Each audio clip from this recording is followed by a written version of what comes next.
గారు, శివుణ్ణి పూజించే వాళ్ళకి ఫస్ట్ ఎక్కువగా కష్టాలు పెడతాడు, ఆ తర్వాతే సుఖాలను ఇస్తాడు అంటుంటారు. చాలా మంది ఇది నమ్ముతుంటారు. నిజమే అంటారా?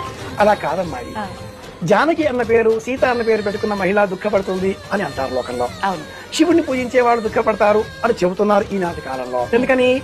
వైష్ణవం విశిష్టాద్వైతం ఆకర్షణీయంగా ఉంటుంది. వైష్ణవంలో నామాలుంటాయి, పులిహోరలుంటాయి, శొంఠలుంటాయి, పెరుగన్నాలుంటాయి, ఇంకా లడ్డూ లాంటి సమస్యలుంటాయి. అదొక ప్రపంచం, అదొక ఆకర్షణ.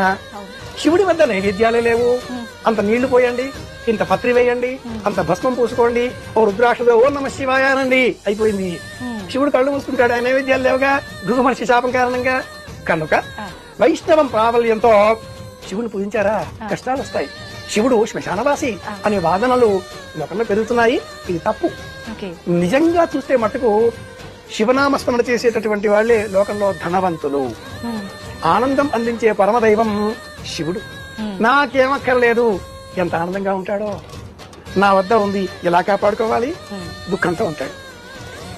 నా వద్ద ఎంత ఉందో అంత తృప్తి, అది శివలక్షణం. ఒక మహిళ, విష్ణువు ఇల్లాలు లక్ష్మీదేవి, రామావతారంలో సీత. ఒకే వ్యక్తి రావణుడు, మరొక రూపం శివుడు, శివుడికి ఇల్లాలు పార్వతి. ఈ రావణుడు వచ్చి ఇంత అందమైన అర్ధాంగి నీకెందుకయ్యా, నాకు ఇచ్చేయచ్చు కదా అని చెబితే ఈ ఈశ్వరుడు బోళా